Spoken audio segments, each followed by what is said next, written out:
the audience which is here and online is RLS is very close to me. And I really feel that it is being underdiagnosed and underpublished in India. Urges is something which really helps.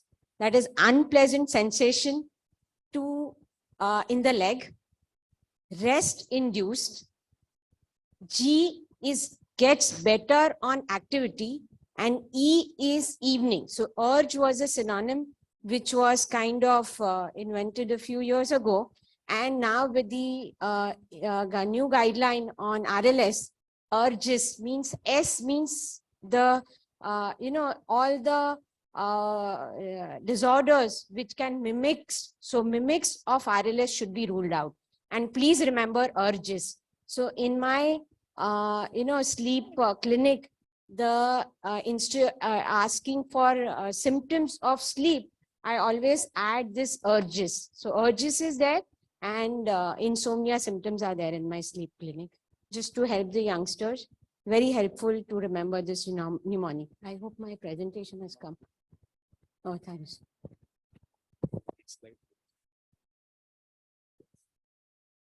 Okay. Yeah, I think that might be. So 70-year-old man with a poor quality of sleep, leg edema and orthopnoea. Thank you, Dr. Ravi, by the way, for introducing very nice way of, learning the topic. It's a good protocol to follow. What eyes does not see, even the previous speaker said, what eyes does not see, what the mind does not know. I'll tell you why I said this statement at the opening. In the end, will tell you. A 70-year-old man who was a resident of Delhi, chronic smoker, he presented to our casualty in a gasping state, and he was intubated. He was shifted to our ICU. Now he was ventilated and successfully extubated, very easily extubated. And he had a similar episode in the past too. And few months ago also, he was intubated because of atrial fibrillation, and he was extubated, and then he was diagnosed to have COPD and was told that you have COPD and you have to take treatment for that. That's why when he came out of his extubation, when he was conscious and he was about to be discharged, we kind of went into the details of what the patient has. So of course, he gave history of COPD, his cough and dyspnea, and which had increased slightly. He had history of snoring. He had history of daytime sleepiness. He had snoring which was non-decrescendo crescendo. I think there's something wrong with the mic. It is, something wrong with the second focus. Yeah. Yeah. Okay. There. Thank you. So there was history of snoring. There was history of the snoring was non-habitual. It was not decrescendo crescendo. It was a mild snoring, not very loud one. He had orthopnoea which had developed recently. He had disturbed sleep. He had frequent awakenings in the night. He had feeling of choking or breathlessness. Our COPD patients, those who are pulmonologists, will agree with me. Sometimes they find it very difficult. They get up because of what? They felt choked, they felt breathless. What happened in the night? Difficult for them to decipher. So he had that little choking, little breathlessness in the night. He did have diabetes also, and he had myocardial infarct, for which CABG was done about 3 years ago. He had no history suggestive of insomnia, RLS or parasomnia. All my sleep history always includes this insomnia and RLS. He did not have history of anxiety and depression too. As far as the treatment is concerned, he was on oral hypoglycemic with a fairly controlled HB1AC. He was on statin and aspirin clopidogrel for his cardiac disease. He was an inhaler for breathlessness. It was started since the time he was intubated last time. He was averagely built. He was conscious, oriented. His vitals were normal when he was about to be discharged at that time. His saturation also was good, 96. Now, those who have seen COPD patients and those who have seen COPD patients being extubated would agree with me that for a patient who is, about to be discharged, saturation of 96 is a little odd thing, because they generally do intubations. The saturation is usually they come to a state where they are going on LTOT types, and they would be having a little lower saturation. So he had a fairly good saturation. He had a fairly good BMI too. BMI was 22 for a patient of, COPD, requiring 2 intubation. A BMI of 22 is a very good BMI, I would say. And he had bilateral bronchi. He did not have any, obesity pointing signal per se. Neck circumference was okay. His waist circumference was okay. And his Mallampatti score was 2.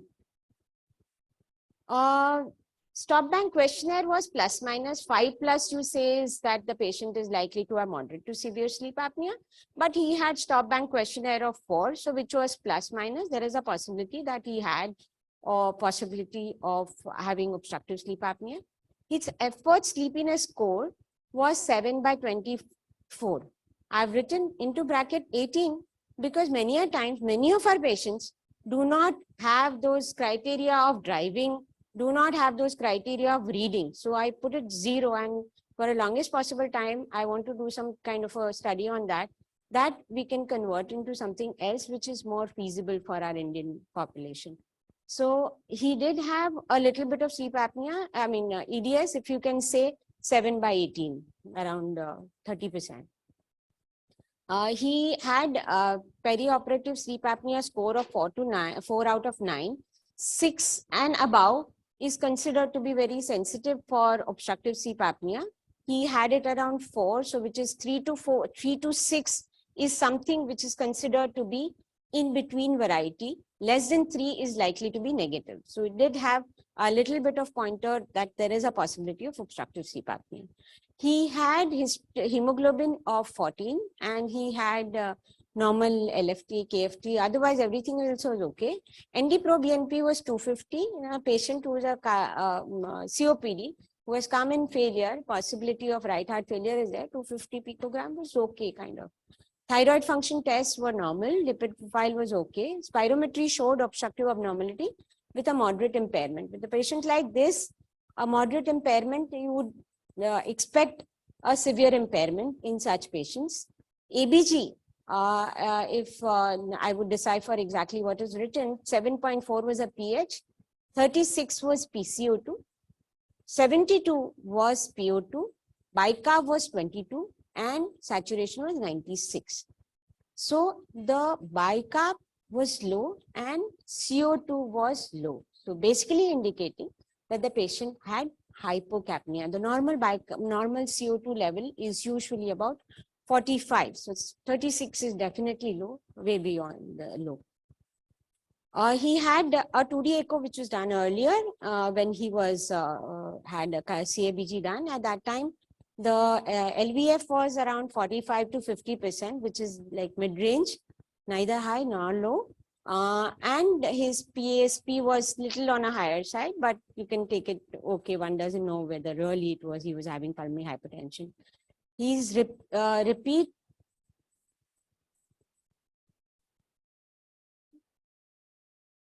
Yeah, repeat 2D echo after extubation also showed something similar. Ejection fraction 40 to 45 range, 45 to 50 range is more or less similar.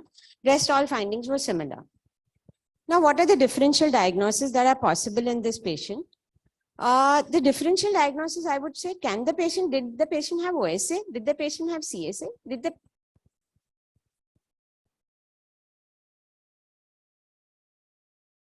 gets maybe by my there's some battery or something like that. No. Okay. So what are the pointers towards OSA? He had OSA and a reasonably preserved BMI. Please remember, in a patient of COPD, if you have a preserved BMI and the patient comes in respiratory failure, no, I don't touch this. I'm sure now. There is something wrong with the mic.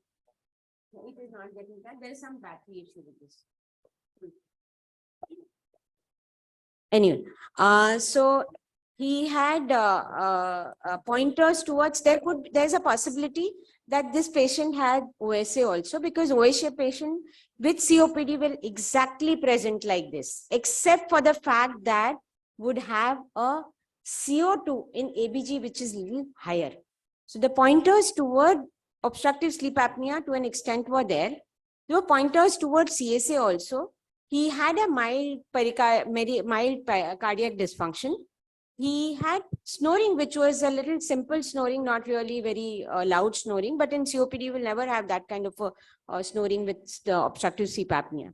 He had nearly normal ABG. More than that, he had a low PCO2, which is something which is not really seen in your COPD patients who have OSA. They would always have a higher CO2 value.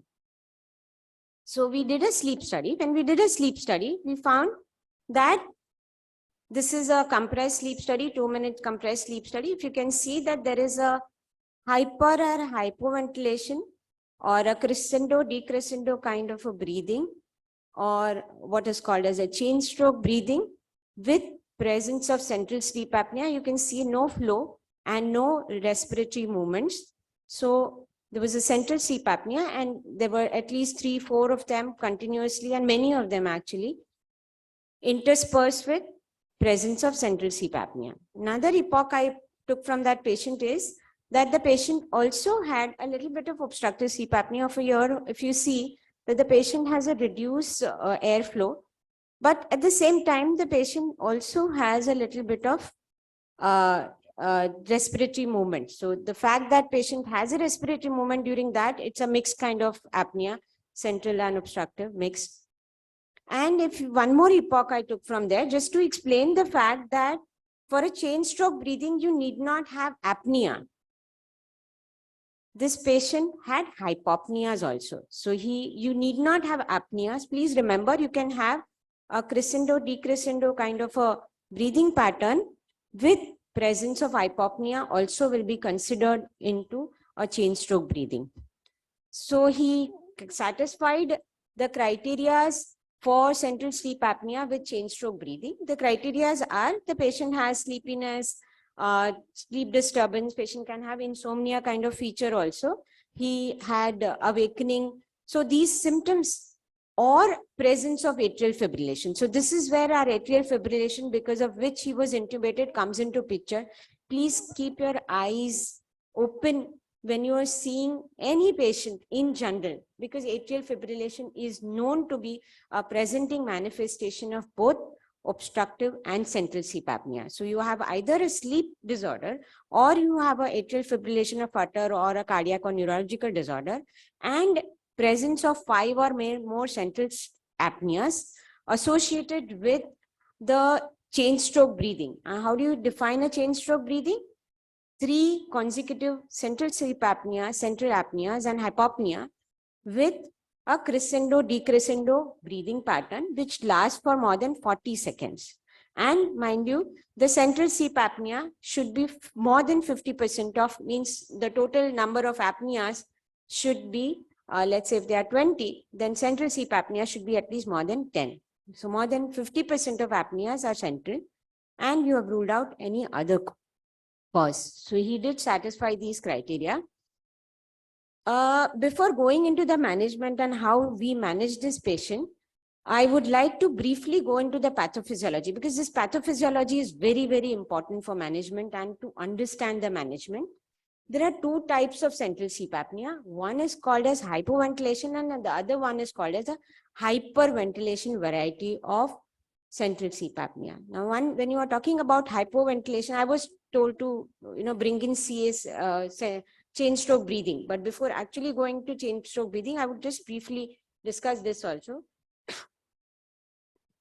Hypoventilation variety will have a blunted CO2 response, and it is seen in either a drug abuse or a central tumor or a stroke or something like that.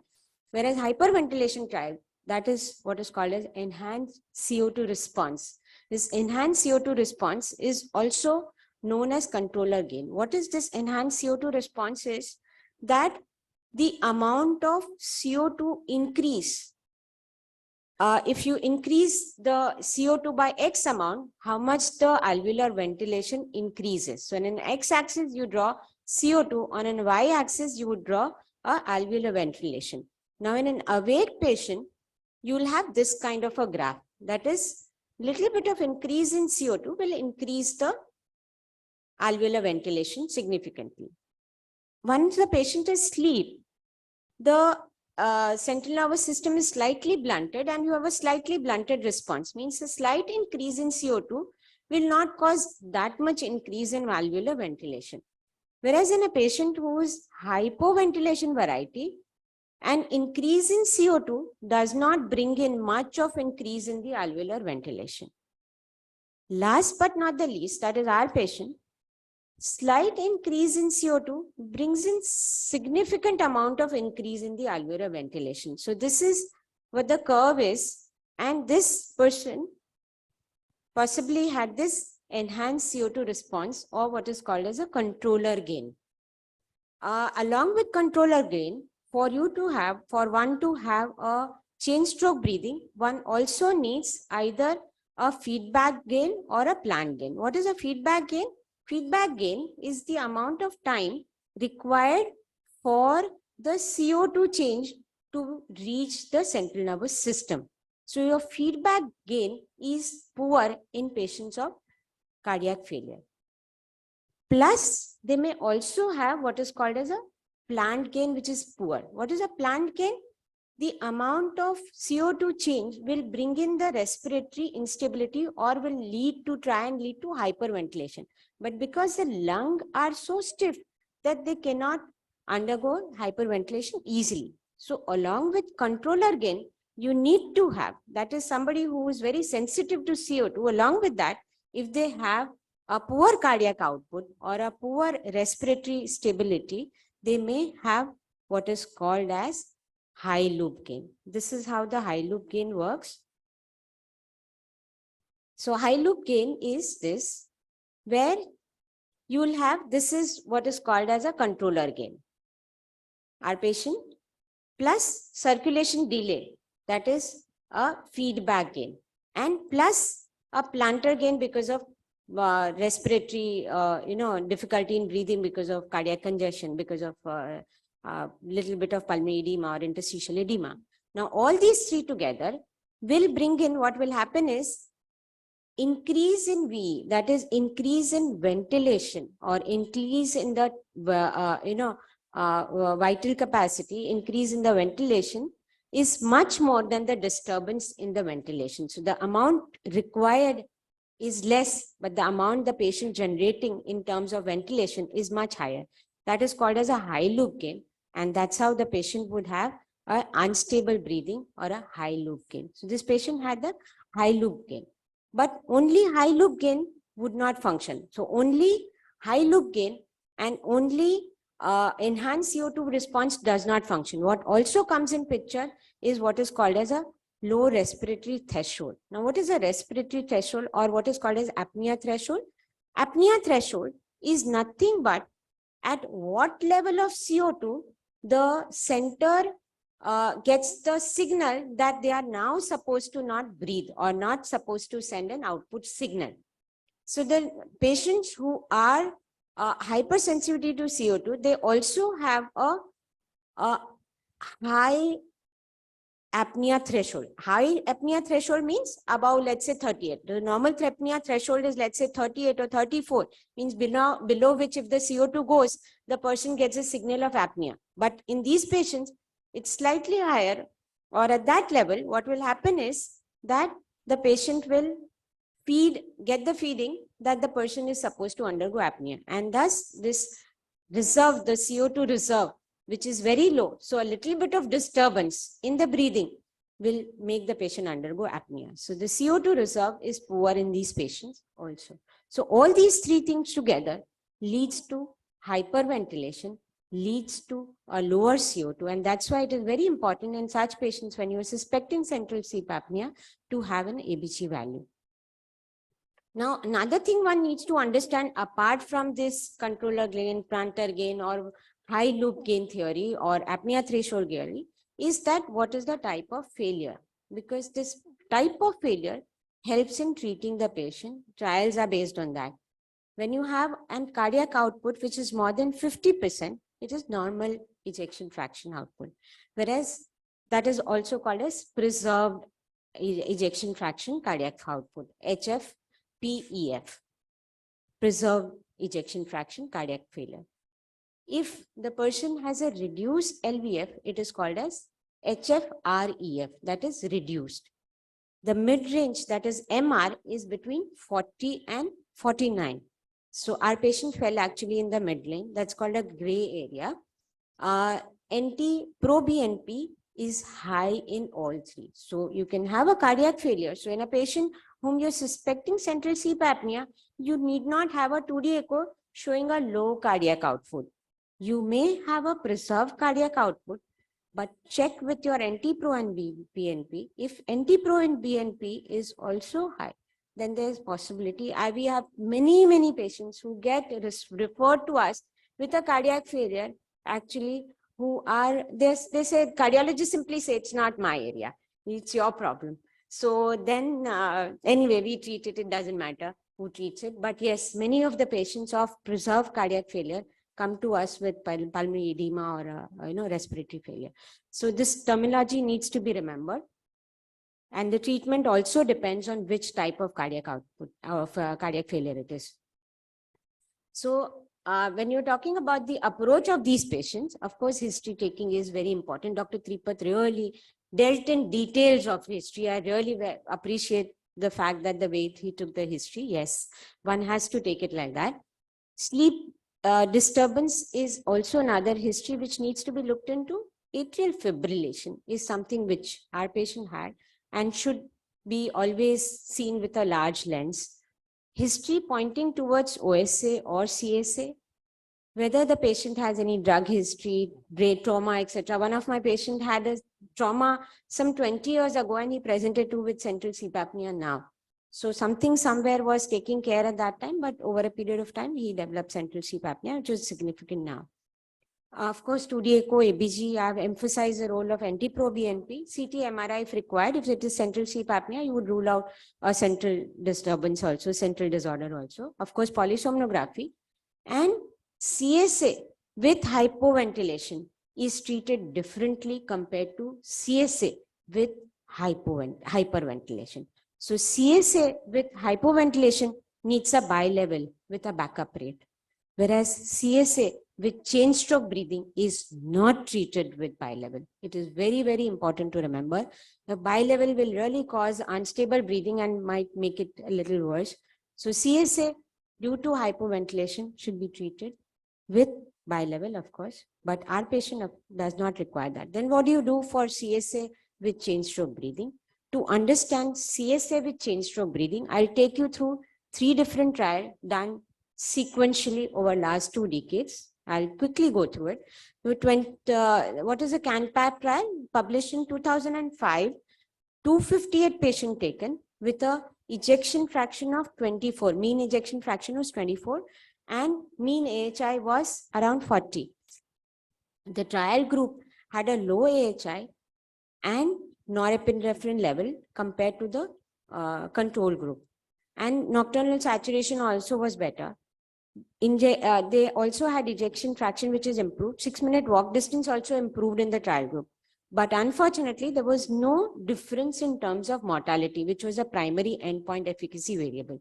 So there was no difference in the mortality or hospitalization or quality of life and BNP level. So CANPAP trial kind of partly, says that it doesn't help in mortality, but it definitely improves the quality of life. So tendency of increased mortality in the group which was in the trial group, but only in 50% they responded to central CPAP. So since the ejection fraction was very low and AHI was very high, many patients did not respond. So one has to make sure if you're giving CPAP that the patient responds or patient gets titrated and patient has response to CPAP if you're giving CPAP. When do you give CPAP? I'll come to it a little later. What is SERV-HF trial? A SERV-HF trial was kind of published in 2015 and it was more than 1,300 patients. And the biggest result that ASV had was the mortality was high in patients of cardiac failure or in patients who were given ASV. So that was a big flip side to the management of central sleep apnea and cardiac failure because it increases the mortality if you give ASV. ASV is supposed to stabilize the breathing. It is supposed to give equal, like you saw, it is a decrescendo kind of a breathing where ASC makes it perfectly one breath after the other. But when they analyze the result, they realize that almost 1/3 of the patient did not use ASV. Also, in those who use ASV, only the compliance was only 3.4 hours. That critical 4 hours was not reached. And minimum support they gave in this trial was 3.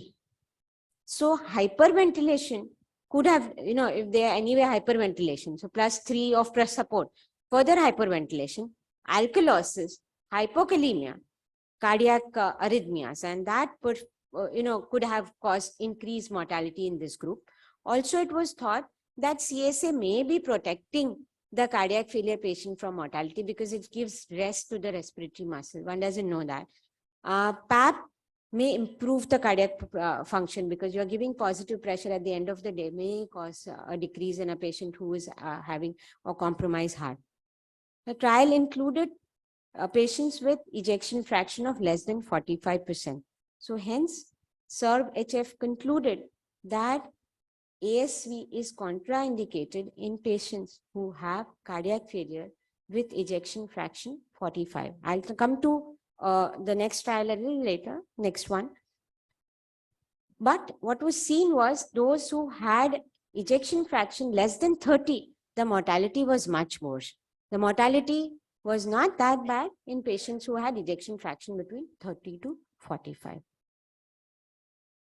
Now, the next trial, that is ADVENT-HF trial. This trial has not yet published its results. I saw the YouTube video of the person. The trial is completed. The trial is completed. The results are not out officially, but the primary investigator's YouTube video I saw, and he said that there were 300 patients which were targeted. We got only 100 patients because ASV is contraindicated in patients of cardiac failure. So they could not achieve the target, especially when it came to the recruitment from European countries. The difference between the SERB-HF trial and ADVENT-HF trial was that it used the peak flow targeted adaptive servo ventilator. Now, the difference between the SERB-HF trial adaptive servo ventilator, which was minute volume targeted, versus the peak flow targeted, was that it basically leads to the airway patency. The minute the peak flow is reduced, it tries and stabilizes the upper airway, and that results in improvement in OSA part also. So SERB-HF, the previous one, which was minute ventilation targeted, did not help in OSA patient, but the new ASV, which is a peak flow targeted, does help in OSA. So it helps in stabilizing. So many of our LVF failures do have a small amount of OSA also, which is taken care of. Plus, EPAP was decreased from 5 to 4 in this trial, that is ADVENT-HF trial, and pressure support in addition to EPAP was 0 in this trial compared to the previous trial, that is the SERB-HF trial, by 3 millimeters. So then the hyperventilation part was taken care of to an extent. There was no impact on mortality and hospitalization. But one thing, so basically from the SERB-HF trial, which was showing an impact on, which was causing increased mortality, this particular trial showed that it doesn't increase the mortality with the newer device. Plus, the quality of life is better and the sleep is better, and compliance was also good. So this trial, when it comes out, will actually advocate that ASV can be given if you want to improve the life for the patient. So the patient management, final one, tailor-made approach is important. First and foremost, stabilize the cardiac function. So very important to ensure that the patient is treated with telmisartan, diuretic, whatever works, take a cardio opinion, make sure the cardiac failure is treated. Second, confirm with type 1 if type 3 study was done. 2D echo ABG, of course. Pro-BNP, anti-pro-BNP. LVF, if LVF is less than 45%, it is recommended that you do an angiography and kind of improve the cardiac function with the help of whatever therapies are available. And if NYHA class is 4 or 5, then ASV is definitely contraindicated. What about the patients whose NYHA classes 1 and 2? For patients who have NYHA class 1 and 2, that is a lesser degree of dyspnea, and if they have ejection fraction more than 45, first try fixed CPAP, just a fixed CPAP. If that doesn't work, try ASV. So titration, in-lab titration is important. ASV parameters should be EPAP 4 to 15 and pressure support of 0 to 15. If the ejection fraction is between 30 to 45, then CPAP with or without oxygen. So first option is CPAP with oxygen. Try and stabilize the breathing with oxygen and CPAP. ASV, if that doesn't respond, try and do a titration with ASV. If the ASV has reduced the ejection fraction, then yes, ASV has managed to reduce the AHI. Then it makes sense that you can give ASV. Bi-level, really very, very low chance of prescribing bi-level in these patients. And if ejection fraction is less than 30, then ASV should not be recommended, only CPAP with oxygen. Back to our case, our patient was optimally treated for cardiac dysfunction. He was titrated at pressure of 8 and he continued his CPAP. He's continued his CPAP for almost 3 years now. No hospitalization, no atrial fibrillation, nothing. So take home. Central sleep apnea, especially CSB, central chain stroke breathing, is usually silent. That's why I said right in the beginning, what eyes does not see. Even the previous speaker said the same. RLS also has the same thing. Eyes does not see what the mind does not know. The atrial fibrillation part needs to be looked into very carefully. Two types of central sleep apnea, hypocapnic and hypercapnic. Hypercapnic is usually treated with BiPAP with backup rate, whereas mechanism for hypocapnia is CSA with CSB, that is chain stroke breathing. So there is CO2 hyperresponsibility, there is high loop gain, and there is increased apnea threshold. And that's why the importance of treatment with CPAP if required. Cardiac failure needs to be addressed. Of course, that goes without saying. And ASV depending on the ejection fraction. Thank you. Any questions? Thank you, ma'am, for elaborating on this important case. The session is open for questions.